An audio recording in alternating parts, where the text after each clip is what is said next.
Good evening, but everybody, Con here with Techout. Today we're going to be checking out iOS 14 and mainly the widgets.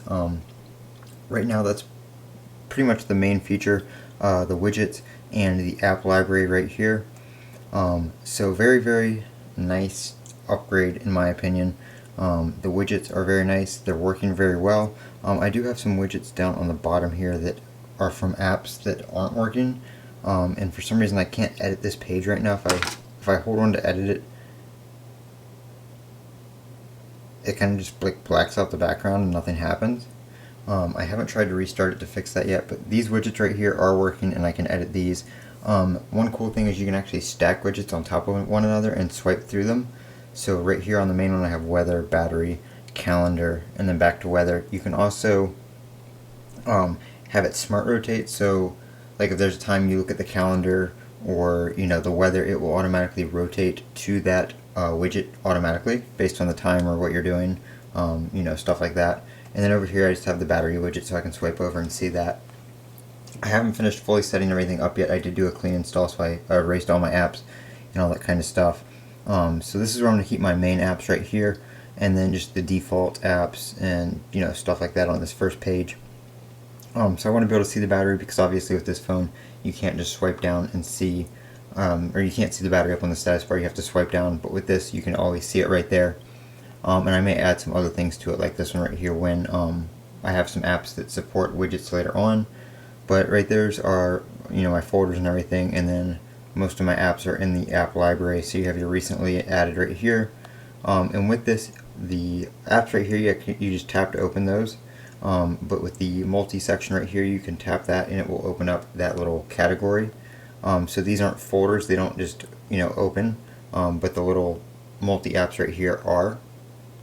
So there are those, and that will open everything in the in that little category, or you can choose something just to open by itself like that, which is pretty nice. I think the only way you can get to the app library is swiping over on the last page. I wish there was another way to get to it in case you have multiple. Like if you have like 4 pages, you're not going to want to keep swiping to get to the to the app library. Obviously, if you only have like 1 or 2, it's not a big deal.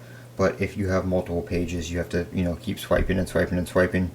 But that is some of the main stuff. We do have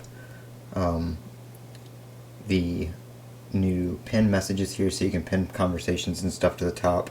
There is a little bug right now where when somebody types and you get the little bubble right now, it's not sliding up all the way. So minor stuff, but not a big deal. That's the only thing I've noticed bug-wise so far. Everything else is working fine. One new thing with the HomeKit stuff is it is no longer like a folder that you tap and it brings your stuff up. It has your favorites right here. It shows 6 favorites, and then you can tap here and bring up all your other favorites, or you can go to rooms and stuff like that right there. The Home app has a little bit of new stuff as well. And there we go. Has a little bit of new stuff as well. It'll show statuses for different devices up top here, like lights, locks, doors, stuff like that. If you have those accessories, most of my accessories are lights, so that's all it shows right now. But that is the new homepage for that. Gives you a little bit more of a view of what's going on with your HomeKit devices and stuff like that up on the top. But that is it right now for iOS 14. Those are the main things. We also have picture-in-picture support, stuff like that. The new call feature, or if somebody calls you, it doesn't take up the whole screen, just comes down on the top like a regular notification. So that is some of the new stuff in iOS 14. Once I get to play with it a little bit more, I will show you guys some more stuff. This is just my first impressions. I've only had it for about an hour and been using it for about an hour, so I also can't comment on battery life or anything like that. But that's iOS 14. Those are the widgets, some of the new stuff in HomeKit, and some of the new stuff in Messages. Don't forget to comment, rate, and subscribe, and as always, have a great day.